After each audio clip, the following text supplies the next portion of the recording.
કહેવાનું સૂર્ય છે કે આ માયા આપણાથી મૂકી શકાતી નથી. મનને ઘડીકમાં બદલી શકાતું નથી. જેનું મન બદલી જાય એની જ ભક્તિ સફળ થાય. બાકી તો હજારો લાખો ને કરોડો આવ્યા ને ગયા. હજારો ગયા, આપણે પણ જવાના. લાખો ગયા અને તું પણ જવાનો. મૂર્ખ મનમાં વિચાર આસાવરીમાં. એટલા માટે આવો મોંઘો મનુષ્ય દેહ જીવને વારે વારે બાપુ મળતો નથી. આ મનુષ્ય દેહ શેનાથી મોંઘો? રૂપિયાથી નહીં. આવો મોંઘો મનુષ્ય દેહ સંતોએ એટલે કીધું કે મનુષ્ય દેહ ઘડીએ ઘડીએ મળતો નથી. તો આ દેહમાં ભક્તિના માધ્યમથી આપણે જીવનને સાર્થક કરી લઈએ. જીવનમાં કોઈ કુટેવ હોય એ કુટેવને છોડી દેવાની. જીવનમાં કોઈ ખરાબ મિત્રો હોય તો એ મિત્રોને છોડી દેવાના. જીવનમાં કોઈ ખરાબ બેનપણીઓ હોય તો એને ત્યાગ કરી દેવાનો.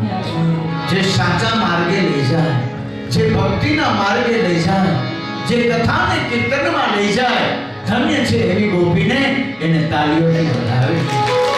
ધન્ય છે અમારા શારદા બહેનને કે એક નહીં બધી ગોપીઓને અહીંયા કીર્તનમાં લાગ્યા છે. ખૂબ જ કીર્તન કરો. કીર્તન ભક્તિ ભગવાનને બહુ પ્રિય છે. અને એટલા માટે જ મેં કહ્યું કે પહેલો દિવસ છે, પહેલા દિવસની કથા છે. સતચિત આનંદ સ્વરૂપ કથા છે. તો પહેલા દિવસમાં જો આનંદ આપણો ભરાઈ જાય ને તો એ આનંદ પછી જિંદગી ભર ઉતરે ને. બાકી તો ઘણાને ઘડીકમાં રંગ ચડે. આ કોના જેવું છે, ગામડામાં રહેતા હોય ને ગાયો ભેંસો રાખી હોય. હવે તો જોકે આપણે કોઈ પશુ રાખતા નથી, પણ ગમે તે સંજોગોમાં ગાયને બચાવવી પડશે, બાઈને બચાવવી પડશે, બેન દીકરીને બચાવવી પડશે. બેટી બચાવો, બેટી પઢાવો. પણ આપણી અજ્ઞાનતા એ છે કે આપણે દીકરીને બચાવી શકતા નથી. અને દીકરી તો ભાગ્યશાળી માવતર હોય ને એની ઘરે આવે, પરચુણિયાની ઘરે દીકરી આવતી નથી. જેની તેની ઘરે દીકરી આવતી નથી. ભાઈ દીકરી જે મા બાપ ભાગ્યશાળી હોય એની ઘરે જન્મ લે છે. શાસ્ત્ર બોલે છે, હું નથી કહેતો. અને એટલે દીકરીને ગાય કીધી છે, ગા ભેંસ નો કીધી. ગાય નહીં બચે તો આ સૃષ્ટિ નહીં બચે. ડોબાના પૂછડે પાણી રેડાય, ભેંસના પૂછડે પાણી રેડાશે. પાણી રેડવું હોય પિતૃ પાછળ નીર પૂછે તર પિતા, પિતૃની પાછળ તર્પણ કરવું હશે તો ગાય જોશે. અને એટલા માટે દીકરી છે એને કોઈ પણ સંજોગમાં આવતી હોય દુનિયામાં તો બચાવવી. પણ અમુક માવતરને ખબર નથી કે આટલી દીકરીઓ, હમણાં તો આ દીકરીઓ ઘર મારી ગઈ છે. તુલસી ક્યારો એક થાય, બે થાય, કાં તો હરેડી જાય. દીકરી છે અને આખો સંસાર બેનો દીકરીઓથી શોભે છે. આ કથામાં તમે ન હો તો અમે ઉભા વહાણા શું કરીએ?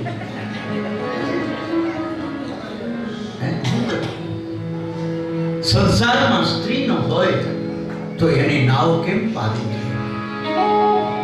બહેનોથી જ આખો સંસાર શોભે છે. એટલે બહેનો દીકરીઓ, મારી બહેનો, ભગવાનને માટે તમે શૃંગાર સજો, કથા અને કીર્તન કરો, પ્રભુને ભજો. એ જ જરૂરી છે. કૃષ્ણ કથામાં જેટલા તમે આનંદ લૂંટી શકો એટલો લૂંટો. અંતકાલે પછી આપણને પસ્તાવો થાય કે આપણે આનંદ ન લૂંટી શક્યા. મનુષ્ય દેહ મળ્યો છે તો આવા મોંઘા મનુષ્ય દેહને ભક્તિના માધ્યમથી નિભાવી લો અને ભક્તોના માધ્યમથી માણી લો. પણ એટલું ખરું કે જે તમારા પતિદેવ હોય એમની સેવા કરો. અધિક મહિનો, પુરુષોત્તમ મહિનો હોય તો આપણે લોટામાં, કળશમાં ખોબા પાડી દઈએ, ગોવર્ધન પર્વત બનાવીને સેવા પૂજા કરીએ. ઘરના પુરુષોત્તમ ચા વગરના આંખમાં ચીપડા ભર્યા. મેં અનુભવ કર્યો છે એટલે કહું છું, આ કોઈ જોક્સ નથી. ઘરના પુરુષોત્તમ બિચારા 10 વાગે જાગે, કઈ જાય કે જાગરિયામાં રોટલી રાખી છે તો તમારી રીતે ખાઈ લેજો, પણ એ પુરુષોત્તમની સેવા પહેલા કરો તો બોલો પુરુષોત્તમ તમારી ભક્તિ સ્વીકારશે. હું સાચો છું ખોટો છું? એને સાચો, એની સેવા કરો. બિચારા છોડિયા જેવા થઈ જાય, મુઠ્ઠી હાડકા થઈ જાય. અમુક પુરુષોત્તમ ધામમાં આવી જાય પછી બાઈઓ ખરખરામ ભેગી થાય. એ બાઈ બધી ભેગી થાય વાતું કરે અને એવું હોપ્યું મોટું લઈને બેસતા એને આવડે, હોપ પાડતા આવડે, આમુડા પાડતા આવડે કે જો તમારા ભાઈને કાંઈ વાર લાગી જળજળ બળી ગયા પણ જીવતા હતા ત્યાં અડધો તો ત્યાં ને બારે નાખ્યો હતો. માં ભરતા હું વાર લાગી, જીવતો હતો ને અડધો તો હું બારી નાખ્યો તો બિચારાને ભેડા કરાવી પણ એવું ન કરાય.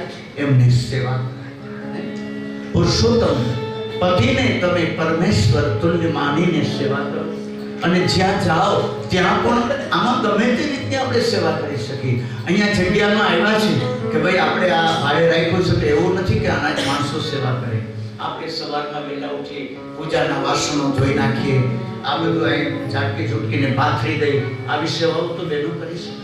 ભોજન સમારંભમાં જઈએ રસોડામાં તો આપણે કંઈક રસોડામાં પીરસીએ, કોઈ સેવા કરો તો સેવાથી સિદ્ધિ મળે છે. મારી બહેનો તમારે સિદ્ધિ જોતી હોય તો સેવા કરો. કોઈ ગોપી દુબળી હોય અને એને શરીરમાં કંઈ તકલીફ હોય તો ભલે આપણે એની સેવા કરો. મજબૂત ગોપી હોય એને બાબુ ચાલી કથામાં લઈ આવવા, એની સેવા કરવી. સાંજે રૂમની અંદર પણ 2 ઘડી પગ ચમકી કરી બને તો એમની સેવા કરવી. સેવાથી મારી બહેનો સિદ્ધિ મળે છે. હંમેશા સેવા કરો. ભગવાનની કથાની અંદર આપણા જીવનનો ભવરોગ મટી જાય છે. કથા શબ્દ છે એને ઉલટાવો થાક થાય, આપણી જિંદગીનો બધો થાક ઉતારે.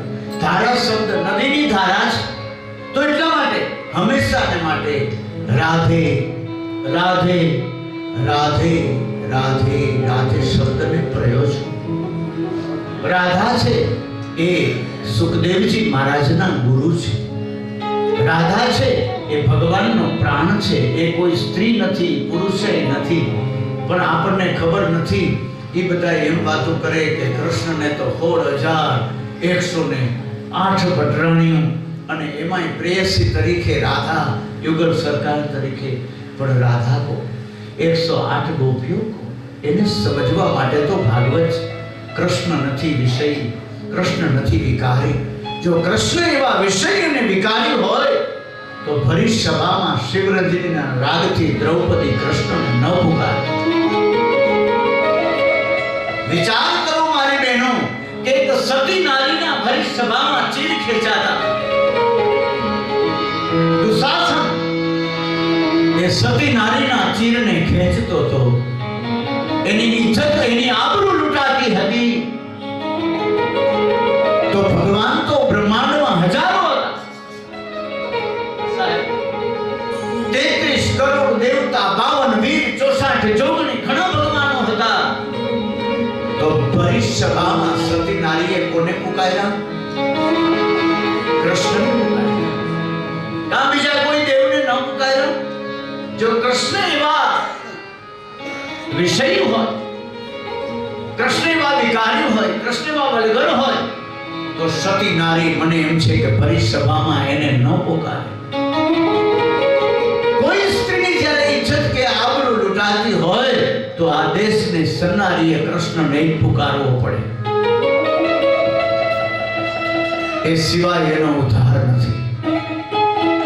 કહાં છુપ ગયો હો મેરે પ્યારે કન્હૈયા, યહાં લાજ મેરી લૂટી જાય. કૃષ્ણના જીવનમાં 16,108 પટરાણી હતા. ના નહીં, મુખ્ય તો 8 પટરાણી હતા. સત્યભામા, મિત્રવિંદા, રૂક્ષ્મણી, લક્ષ્મણા, નાગનજીતી, આવા બધા એના 8 નામ છે. ખાલી તમે એના 8 નામ બોલો ને તોય તમારી ભક્તિ સફળ થઈ જાય. ભાગવતમાં એવું લખ્યું કે 16,108 આપણા શરીરમાં નાડી છે. એનો પતિ આત્મા અને એ આત્મા એટલે કૃષ્ણ, એ જ પરમાત્મા. આ સમજવાનું છે. શરીરમાં 16,108. ભાગવતને એમ સમજવાનું છે. ભગવાને સુંદર મજાનો મનુષ્ય દેહ આપ્યો છે, એમાં સ્ત્રીનું શરીર, જેને બહેનોનું શરીર મળ્યું છે એ તો મહાભાગ્યશાળી છે કે કૃષ્ણને જાણી શકે છે, કૃષ્ણને માણી શકે છે. કૃષ્ણ શું છે એ વ્રજની ગોપીઓને પૂછો, વ્રજાંગનાઓને પૂછો, એ મથુરાની નારીઓને પૂછો કૃષ્ણ શું છે. સ્ત્રીનું શરીર કૃષ્ણને જાણે છે, કૃષ્ણને માણે છે, એવું અમારું પુરુષોનું શરીર કૃષ્ણને જાણી શકતું નથી. શું કામ નથી જાણી શકતું? કારણ કે પુરુષને ઈગો હોય, આઈ એમ સમથિંગ. એને મૂછું એટલે ભગવાને દીધી છે. તમને મૂછું દીધી હોત તો તમને અભિમાન આવી જાય. પુરુષોને મૂછું આપી, મળે તો છાડા કીધા, હિમેન કીધા, ગરબા પુરુષો કીધા. પુરુષોને ઈગો છે, આઈ એમ સમથિંગ બટ નથિંગ. પુરુષોને કૃષ્ણને જાણવા હોય તો સ્ત્રી બનવું પડે સાહેબ. દાસી જીવનને યાદ કરો, જોગણ મને કોને કીધી? પુરુષને કૃષ્ણને સમજવો હોય તો ગોપી બનવું પડે. ઘોઘા વગરમાં દાસી જીવન પુરુષ હતા, એવી કૃષ્ણની ભક્તિ કરી શરીરનું રૂપાંતર થઈ ગયું સાહેબ. પુરુષ ભગવાન જેવા ભગવાન શિવને કૃષ્ણને મળવું હોય તો ગોપી બનવું પડે. શંકર ભગવાન જેવા ને જો સ્ત્રી બનવું પડે કૃષ્ણને પામવા માટે. તમે તો ભાગ્યશાળી છો કે ડાયરેક્ટ તમને જન્માય. તાળીઓથી તો વધાવો. પુરુષને જોગણ બનવું પડે દાસી જીવન રહે.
ચાહે સ્ત્રી હોય, ચાહે પુરુષ હોય, ચાહે દીકરી હોય, ચાહે નાનો દીકરો હોય, માતાઓ બહેનો, કહેવાનું સૂરી છે કે આપણા નાના નાના બાળકો ધ્રુવ અને પ્રહલાદને યાદ કરો. 5 વર્ષની ઉંમરમાં ભગવાનને પ્રસન્ન કર્યા. મીરાને યાદ કરો, સતી તોડાદેને યાદ કરો, એક સન્નારીઓને યાદ કરો કે 5 વર્ષની ઉંમરથી જે ભક્તિના માર્ગે જેને પગલા માંડ્યા છે. અને એટલા માટે જ દીકરી હોય કે દીકરો હોય એને ભક્તિના સંસ્કાર આપો. દીકરી છે વાલનો દરિયો છે. તમે વિચાર કરો, કરુણતાના સુર તો ઈ છે. મેં કીધું કે ભાગ્યશાળીની ઘરે દીકરી આવે, ભાગ્યશાળી માવતરની ઘરે દીકરી આવે, અને દુનિયામાં કન્યાદાન જેવું કોઈ મોટું દાન નથી. જેના આંગણેથી દીકરીઓના દાન દેવાય છે ને, એના 71 પેઢીના પિતૃ તરી જાય છે. એટલે જેને દીકરી નથી એ પારકી દીકરીને પોતાની દીકરી બનાવીને કન્યાદાન કરે છે. ગૌદાન, ભૂમિદાન, સુવર્ણદાન અને એથી મોટું કન્યાદાન. દીકરીનો બાપ કદાચ બીમાર પડ્યો હોય તો એ દીકરી બાપના ખાટલા પાસેથી છેટી ન જાય. બાપુજી તમે દવા લીધી? બાપુજી તમને કેમ છે? પપ્પા તમને કેમ છે? ફાધર તમને કેમ છે? ડેડી તમને કેમ છે?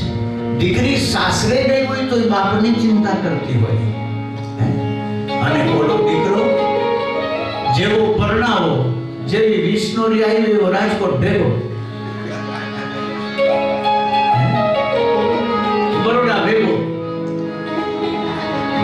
દીકરો સિટીમાં વહી જાય છે. આ સાચું છે ખોટું છે? અને એ જ દીકરો ભલે એક હોય તો ભગવાનની કૃપા છે, ભાગ પાડવાવાળા કોઈ ન હોય, પણ એ જ દીકરો વિષ્ણુરી આવ્યા પછી બાપનો કાટલો ઝાલીને કદાચ એમ કે ખબર આપણું નોખું થઈ જવું જોઈએ ને, કે હારા વાત નથી. દીકરી કોઈથી બાપનો કાટલો નહીં ચાલે. મારી માતાઓ બહેનો, કહેવાનું સૂરી છે કે ભાગવત કથામાં તમારા જીવનના સંસારના જે કંઈ પ્રશ્નો હશે ને એ બધા જ પ્રશ્નોનું આમાં નિવારણ છે. અને બધા જ પુરાણો સાહેબામાં આવી જાય છે. ખટ શાસ્ત્ર ને 18 પુરાણો, વેદ શાસ્ત્ર, રામાયણ, ગીતા, ભાગવત, દેવી ભાગવત, બધા જ પુરાણોનું જ્ઞાન ભાગવતમાં છે. ભાગવત માટે તો દિવસો ટૂંકા પડે. આ તો એક વ્યવસ્થાની ખાતર આપણે સપ્તાહ કહીએ છીએ, 7 દિવસની. પણ ભાગવતનો એક શ્લોક ખાલી એવો છે કે 6 મહિના સુધી એનું વર્ણન કરો તો ભાગવત પૂરું ન થાય. અને એટલા માટે મન, વચન ને કર્મથી જે કંઈ આપણને સારાંશ મળે છે ભાગવતનો, એ હૃદયમાં આપણે ઉતારવાનું છે. ભાગવતની અંદર શુદ્ધ પુરાણે કહે છે કે ઋષિમુનિઓ સાવધાન, સાવધાન, સાવધાન. હે ઋષિમુનિઓ, કથા શ્રવણ કરો. મેં કહ્યું કે ચાંદો નહીં, સૂરજ નહીં, બ્રહ્મા પ્રગટ થયા. બ્રહ્માને જે વિચાર આવ્યો અને એ બ્રહ્માએ પોતાની જમણી ભુજાનું મંથન કરીને એક પુરુષને પ્રગટ કર્યો. એનું નામ પાડ્યું મનુ મહારાજ. મનુ ઉપરથી આપણે મનુષ્ય કહેવાય. મનુ મહારાજે વિચાર કર્યો કે હવે એક પુરુષ છે તો એક સ્ત્રી જોશે. એટલે મનુ મહારાજે ડાબી ભુજાનું મંથન કર્યું. સ્ત્રીનું અંગ છે ડાબું છે, પુરુષનું અંગ છે જમણું છે. ડાબી ભુજાનું મંથન કર્યું અને એમાંથી એક સ્ત્રી પ્રગટ કરી. એનું નામ રાખ્યું શતરૂપા. મારી બહેનો કથા છે. મનુ અને શતરૂપા બેયના બ્રહ્માએ વિવાહ કર્યા. એને 2 દીકરાઓ થયા અને 3 દીકરીઓ. 2 દીકરાઓ થયા, એના નામ ભાગવતમાં છે. ખ્યાલ છે કોઈ? ખ્યાલ છે? એક દીકરાનું નામ છે પ્રિયવ્રત. મીન્સ કે જેને વ્રતો પ્રિય છે. આપણને વ્રતો પ્રિય છે. શ્રાવણ મહિનો આવે, બહેનોને સારું સારું પહેરવું, ઓઢવું ગમે. વ્રતો આવે એટલે બહેનો ખીલે. નદીઓ જેમ છલકાય એવો ભાવ પ્રગટે. બહેનો છે એ નદીનું જ રૂપ છે. એટલા માટે ધારા રાધા. તો એક દીકરાનું નામ છે પ્રિયવ્રત અને એક દીકરાનું નામ છે ઉતાનપાદ. બેના અર્થો બહુ સુંદર છે ભાગવતમાં. ઉતાનપાદ એટલે ઉતાનપાદ મીન્સ કે જેનું માથું નીચે છે, પગ અધર છે. દરેક જીવ માના ઉદરમાં આવે છે. જીવ જ્યારે માના પેટમાં આવે છે ત્યારે દરેક દીકરો ઉતાનપાદ છે. આપણે બધા ઉતાનપાદ છીએ. મનુ અને શત્રુપાના આપણે દીકરાઓ છીએ. આપણા આદિ અનાદિના માતા પિતા કોણ છે? તો કહે મનુ અને શત્રુપા. અને પ્રિય વ્રત, જેને વ્રતો પ્રિય છે, જેને સારું સારું પહેરવું ઓઢવું ગમે છે, સારા વ્રતો કરવા ગમે છે, જપ કરવા ગમે છે, તપ કરવા ગમે છે, તેનું નામ છે પ્રિય. અને 3 દીકરીઓ આકૃતિ, દેહુતિ અને પ્રસૂતિ. પ્રસૂતિથી આખો સંસાર ભરાઈ ગયો. આ મનુના આપણે બધા વંશજો જ છીએ. અહીંથી આપણો સત્ય સનાતન ધર્મનો પ્રારંભ થયો. બ્રહ્માને એમ થયું, બ્રહ્માએ 4 વર્ણો બનાવ્યા: બ્રાહ્મણ, વૈશ્ય, ક્ષત્રિય અને શૂદ્ર. 4 વર્ણોના બ્રહ્માએ વિભાજન કરી ધર્મ બતાવ્યા કે બ્રાહ્મણનું શું કર્મ છે, ક્ષત્રિયોનું શું કર્મ છે, શૂદ્રનું શું કર્મ છે. આ બધું જ બ્રહ્માએ નિર્મિત કર્યું. મનુસ્મૃતિ નામનો ગ્રંથ બનાવ્યો. એ મનુસ્મૃતિ નામનો જે ગ્રંથ છે એની અંદર બ્રહ્માએ બધું સમજાવ્યું. બજારમાં મળે છે પુસ્તક મનુસ્મૃતિ, વાંચજો. ધર્મને જાણો, ધર્મને માનો, ભગવાનના સ્વરૂપને હૃદયમાં ઉતારો. કથા સાંભળી હોય તો એ કથા હૃદયમાં હોય તો આપણે સાંજે સૂઈ તો એનું ચિંતન થાય ને. ગાય હોય કે ભેંસ હોય, એ પેલા બધું ખાઈ જાય. આપણે એમાં નીણ મૂકીને તો બધું ખાઈ જાય, પછી બેઠી બેઠી એમ કથાને પેલા હૃદયમાં ઉતારી દેવાની છે. હારી પેટ કથાને ઠાહી ઠાહી હૃદયમાં ઉતારી દો. પછી રૂમમાં તમારા ઉતારે સાંજે સુવો ને તો એ બધા વિચાર કરો, એને ઉગાડો. કીર્તન છે ને એ કથાનો ઉગાર છે. અમે અહીંથી જેવી કથાનું વર્ણન કરી, બેનો તમારામાં એ શક્તિ કનૈયાએ આપી છે કે એવું જ કીર્તન તમને યાદ આવે. બહેનોને પછી એવું કે કીર્તન કરો શારદાબેન, તો એવું જ કીર્તન એના મુખમાંથી નીકળે. કારણ કે તમારો ગ્રાસ્પિંગ પાવર તાકાત વાળો છે. પુરુષનો એટલો બધો નથી. તમે એક્સેપ્ટ કરી શકો છો અને પાછું એને ફોલો કરી શકો છો. એમ કહેવાય ને અંગ્રેજી, એક્સેપ્ટ કરી શકો અને ફોલો કરી શકો. તો એ તમારામાં શક્તિ, એ બીજામાં નથી. પુરુષો ભક્તિ શક્તિને કઈ પ્રપોઝ ન કરી શકે. બહેનો પોતાની ભક્તિ શક્તિને કૃષ્ણને માટે પ્રપોઝ કરે. કૃષ્ણને માટે ઓનલી, રામને માટે, શિવને માટે. એટલે બહેનોએ તો હંમેશા તુલસીની પૂજા કરવી, પાર્વતીની પૂજા કરવી. કુમારિકા દીકરી હોય ને એ પાર્વતી માતાને શૃંગાર ચડાવે ને તો એને શિવ જેવા પતિ મળે. પાર્વતી માતાને કંગન, ચૂડી, કુમકુમનો ચાંદલો માતા પાર્વતીની કુમારિકા દીકરી હોય એ ચડાવે અને પાર્વતીને પગે લાગે તો એ દીકરીને શિવ જેવા પતિ મળે. રાગનું નામ છે વાઘેશ્વરી રાગ. એ દીકરી પાર્વતીને શૃંગાર ચડાવે અને એને શિવ જેવા પતિ મળે તો મારી બહેનો પરણેલી છે, બહેનો છે. કદાચ એને એમ થાય અમારા માટે તો કાંઈ ન આવ્યું. જે બહેનોના મેરેજ થઈ ગયા છે, જે બહેનો પરણી ગયા છે વચન પ્રમાણે, જેના મેરેજ થઈ ગયા છે એવી બહેનો કદાચ પાર્વતી માતાને શૃંગાર ચડાવે ને તો એના પતિ શિવ જેવા થઈ જાય. 2-2:30 વાગે લથડિયા ખાતા હાલે, ભાંગ ધતુરો લગાવે. અત્યારે ઘણા સિટીમાં 2-2:30 વાગે આવે છે, ભાંગ ધતુરો શરબત લગાવે. પાર્વતીને એની સખીઓ કહેતી હતી, તમારી બેનપણીઓ હોય ને, દીકરી જેવડી હોય ને એવડી એની બેનપણી હોય. પછી મોટા થાય તો મોટી બેનપણીઓ, નાના હોય તો નાની બેનપણી, એને ફ્રેન્ડ સર્કલ કહે. આ ગોવાળિયા બધા નાના હોય તો એવડા ભાઈ બંધ એના, જેવડી ઉંમર એવડા મિત્રો.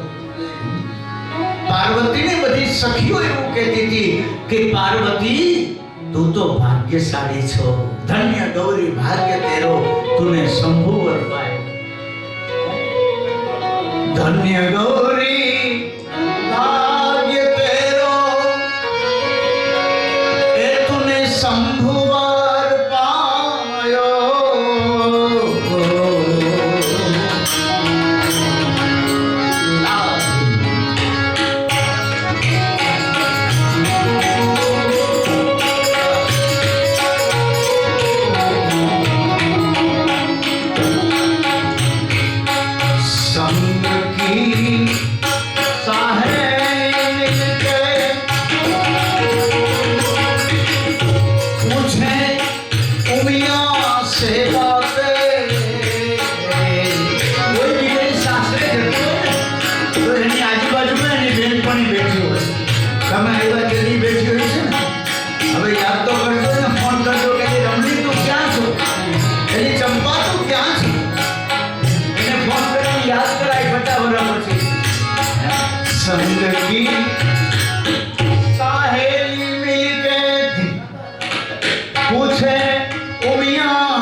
અહીંયા બતાવો સુતપુરાણી કહે કે ઋષિમુનિઓ બ્રહ્માએ જગતનું સર્જન તો કર્યું, મનુષ્ય સતરૂપા પ્રગટ તો કર્યા, પછી એમ થયું ચારે વર્ણો બનાવ્યા, પછી એમ થયું કે આ જગતના સંસ્કારો જે 16 સંસ્કારો છે આની વિધિ કોણ કરશે? એના માટે જોઈએ વિપ્ર બ્રાહ્મણ એટલે સપ્ત ઋષિ પોતાના માનસમાંથી પ્રગટ. સપ્ત ઋષિના તારા સનંદન આજે પણ અજર ને અમર છે. આકાશમાં રાત્રિના સમયે જુઓ ને તો 7 સપ્ત ઋષિના તારા છે બ્રાહ્મણ. પછી બ્રહ્માએ પોતાના માનસમાંથી નારદજીને પ્રગટ કર્યા. માનસ પુત્ર એની કથા આવશે. નારદજીને પ્રગટ કર્યા. નારદજી વ્યક્તિ ભગવાનથી વિમુખ થયો હોય, ભગવાનથી દૂર ગયો હોય, કુસંસ્કારમાં ફસાયો હોય એવા માણસનું બાવડું પકડી અને નારદજી ભગવાન સુધી લઈ જાય છે. એનું નામ છે નારદ. ભક્તિના પ્રધાન આચાર્ય છે આપણા નારદ. પછી 88,000 ઋષિ મુનિઓ પોતાના મનમાંથી પ્રગટ કર્યા. મનમાંથી બ્રાહ્મણોને પ્રગટ કર્યા. 88,000 ઋષિ મુનિઓ. જે ઋષિ મુનિઓ ગંગાને કિનારે હરિદ્વારમાં કંઠ ક્ષેત્રમાં ભગવાનની ભાગીરથી કથાને ગંગાના કિનારે શ્રવણ કરે છે. ભાગવતની કથા 4 સ્વરૂપે ચાલે છે, એક રીતે નથી ચાલતી. ગંગા કિનારે સુત નામના પુરાણી 88,000 ઋષિ મુનિઓને ભાગવત કથા શ્રવણ કરાવે છે. એ જ ભાગવતની કથા મૈત્રીય મુનિ વિદુરજીને શ્રવણ કરાવે છે. મહાભારતનો પ્રસંગ આવશે કહીશ. આ જ કથા મૈત્રીય મુનિ વિદુરજીને શ્રવણ કરાવે છે. ત્રીજા સ્વરૂપની અંદર સુખદેવજી મહારાજ મહાભારતની કથામાં આવશે.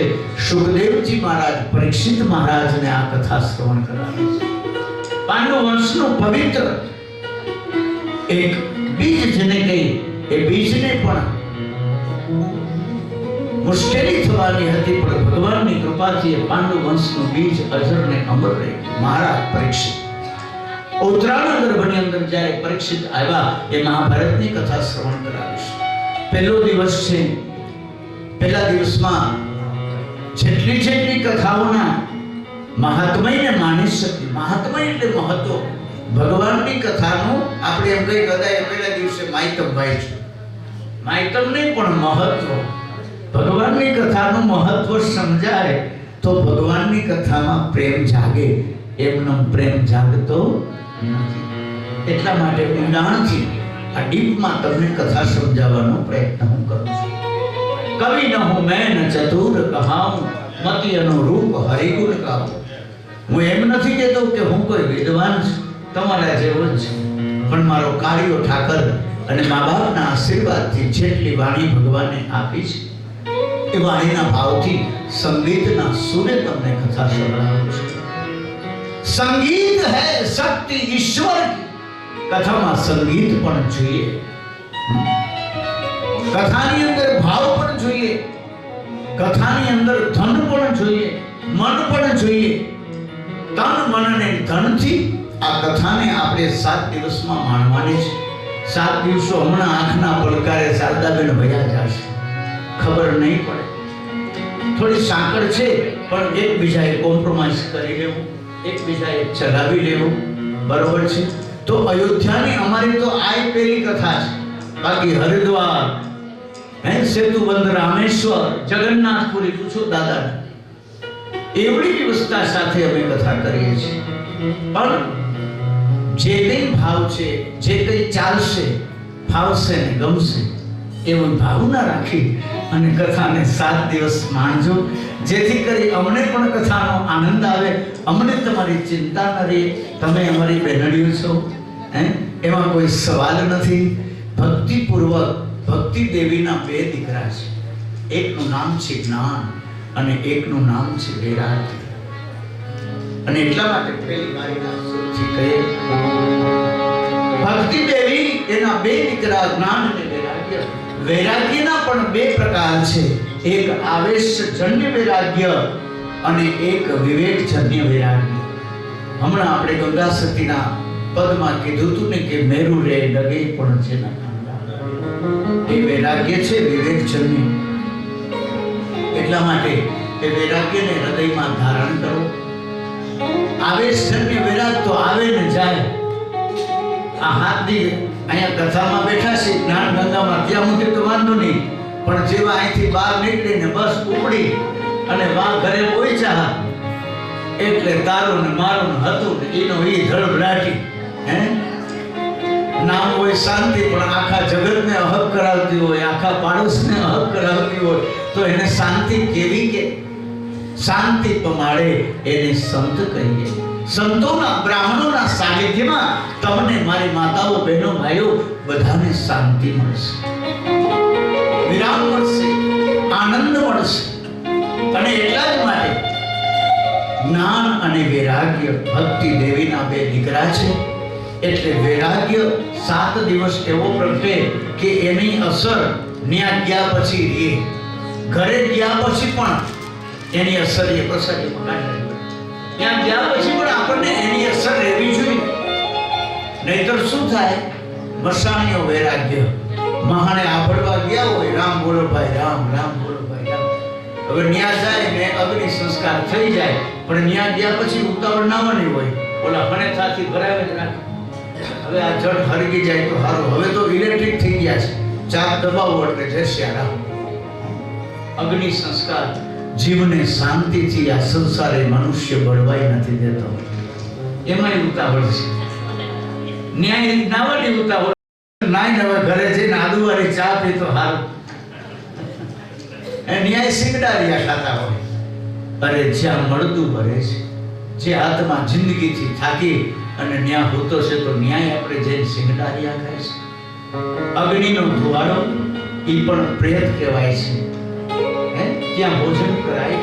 ગામની અંદર કોઈનું મૃત્યુ થઈ ગયું હોય, ગામમાં કોઈ દેહ પડ્યો હોય, એ રાત્રિ વાસો રહેતો હોય, તો ત્યાં પણ જમાય નહીં, ચાય ન પીવા. આ બધા નિયમો છે.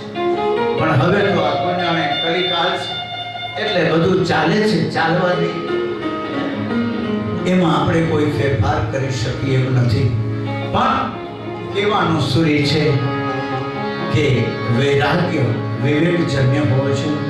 ઓલી ભેંસ હોય ને એને બગાહ ચોટે, ગાય કે ભેંસ હોય ને એને બગાહ ચોટે. બગાહ કે ને આવમાં ચોટી હોય,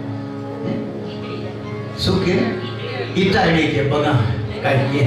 પછી એ પાણીમાં પડે ને, એ ભેંસ હોય ને પાણીમાં પડે તો પાણીમાં પડે એટલે ઓલી પગા ઉડતી હોય, ઈતેડી પાછી જુદી.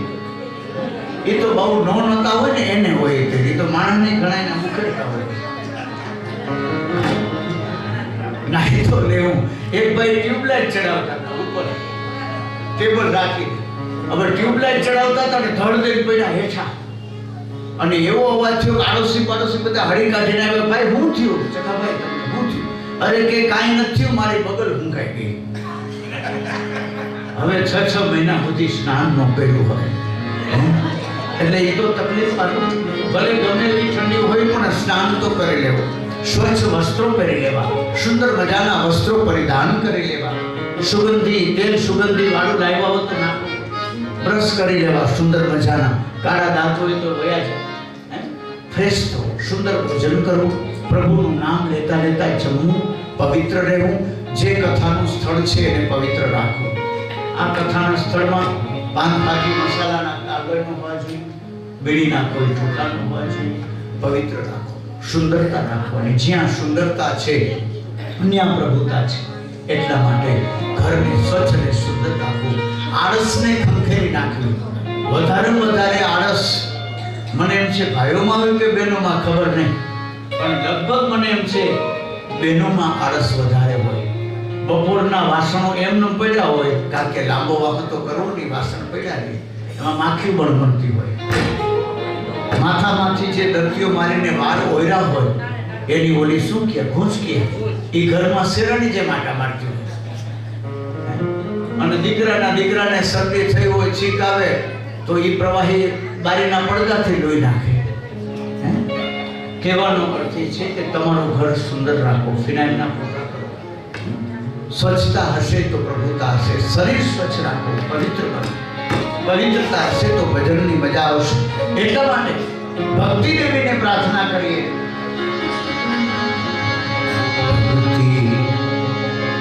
ભક્તિ કરતા છૂટે મારા પ્રાણ, પ્રભુ એવું માગું. તમે માગો.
ભાગવત કથાના 4 સ્વરૂપ સુત પુરાણી ઋષિ મુનિઓને સંભળાવે, મૈત્રી મુનિ વિદુરજીને સંભળાવે, પરીક્ષિત મહારાજને સુખદેવજી સંભળાવે અને નારદજી પોતાના મનને સંભળાવે.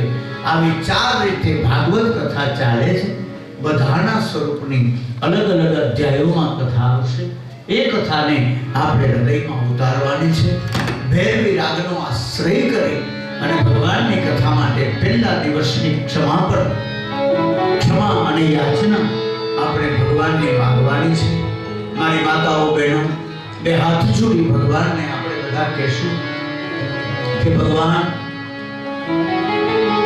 માત્ર ને માત્ર અમારા આત્માનું કલ્યાણ કરવાના હેતુથી આ કથામાં અમે પધાર્યા છીએ. માથા પરથી મોહનને લઈને આવ્યા છીએ, મનના માણીગરને હૃદયમાં લઈને આવ્યા છીએ, મનમોહનને લઈને આવ્યા છીએ. તો હે પરમાત્મા, એકમાત્ર ફળ સ્વરૂપે શ્રીફળના માધ્યમથી જ્યારે ઓમ નમો ભગવતે વાસુદેવાય મંત્રના જપના માધ્યમથી આપણે બધાએ આપણા આત્માનું કલ્યાણ કરવાનું છે. પહેલો દિવસ છે એટલે એક મારા મનની ઈચ્છા છે દાદા, તમને બધાને મંજૂર હોય તો આપણે બપોર પછી 1 થી 1.5 કલાક કથાને લેવી પડશે. કારણ કે 7 જ દિવસનો આપણી પાસે સમય છે. એટલે 3 થી 4, 4:30 કે વધીને 5 સુધી કથાને આપણે આ પહેલા દિવસે 2 સત્ર લઈ બપોર પછીથી તો એક જ ટાઈમ રહેશે. બપોર પછી તમારે અયોધ્યામાં દેવ દર્શન કરવા હોય, જે કંઈ સ્નાન કરવું હોય, તીર્થયાત્રા કરવી હોય, બધું કરી શકો. આમ તો તીર્થયાત્રામાં કથાનો નિયમ 9 થી 1 જ બધા રાખતા હોય છે, પણ એવું ફરજિયાત નથી. તો પહેલો દિવસ છે એટલે પહેલા દિવસની મહાત્મ્યની કથાને આપણે થોડીક આગળ લઈ શકીએ, પછી બધાના ક્રમ શરૂ થઈ જાય. એ રીતે તમને ઓબ્જેક્શન ન હોય તો વાંધો નહીં. તો બપોરે આપણે 3, 3:30 થોડોક જમીને આરામ કર્યો એટલે 3, 3:30 આપણે કથાને અહીંયા બપોર પછીના સત્રમાં માંગી છે. ભૈરવી રાગના આશ્રયથી અત્યારે બપોરે પ્રસાદ લઈ અને પછી આપણે 4:30, 5 તો પાછા સંધ્યા આરતી કરીને છૂટા થઈ જશે. પછી તમારે તીર્થયાત્રામાં હાલો. આ પહેલા દિવસ પૂરતું. પછી કાલથી તો 9 થી 1 બપોર પછી તમારે હરવું ફરવું, આનંદ કરવો, કિલોલ કરવો. બરાબર? તો બપોર પછીનો આપણો સમય ભગવાનને 2 હાથ જોડી અર્જ કરો. આવાહન ન જાનામિ તવાર્ચનમ પૂજા સેવન જાનામિ ક્ષમસ્વ પરમેશ્વર. મંત્રહીનમ ક્રિયાહીનમ અનભક્તિહીનમ સુરેશ્વરા યત પૂજિતો મયા દેવા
પૂજા કરી સંસારના બધા દુઃખોને નાશ કરનારો મહામંત્ર છે.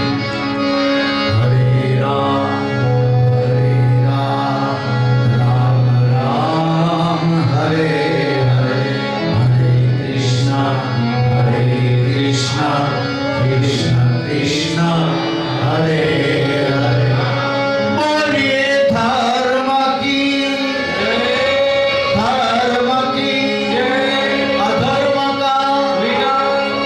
અધર્મ का प्राणियों में सद्भावना हो, विश्व का गौ माता की रक्षा करो, गौ माता की रक्षा करो, ब्राह्मणों की रक्षा करो.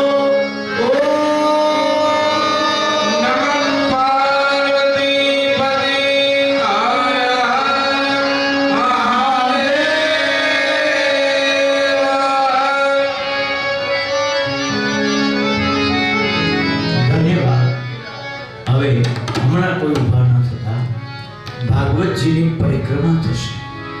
ભાગવતજીનું શ્રીફળ હાથમાં લઈ ગુરુદેવ ઊભા થશે અને મુખ્ય પાંચ ગોપી પંચનિયા પરમેશ્વર તો પાંચ ગોપી અહીંયા ચાર પરિક્રમા ભલે કરી લે. મહામંત્ર છે અનુષ્ઠાનનું, એ મહામંત્રનું અનુષ્ઠાન પૂરું થાય પછી બહેનો ભાગવતજીના જેને દર્શન કરવા છે પોથીજીને આ જમણા હાથની ટચની આંગળી અડાડી અને પોથીજીનો સ્પર્શ કરી બ્રહ્મ સંબંધ લઈ અને પછી ભોજન માટે જવાનું છે. ભોજનમાં પણ થોડીક હાંકડ છે એટલે ગળદી ન થાય એ રીતે બધાને અહીંયા દૂધનો પ્રસાદ ઠાકોરજીનો ને ક્યુ આપી દઈએ હા. પછી ગોપીઓ પરિક્રમા ફરી લે એટલે બધી ગોપીઓ ભાગવતજીના દર્શન કરી લ્યો. ભાઈઓ પણ ભાગવતજીના દર્શન કરી લેજો. તો શારદાબેનના હાથમાં શ્રીફળ આપો. ચાર પરિક્રમા ઝડપથી આમ ફરવાની છે. અહીં કઈ નડે નહીં એનું ધ્યાન રાખીએ. ઓમ નમો ભગવતે વાસુદેવાય.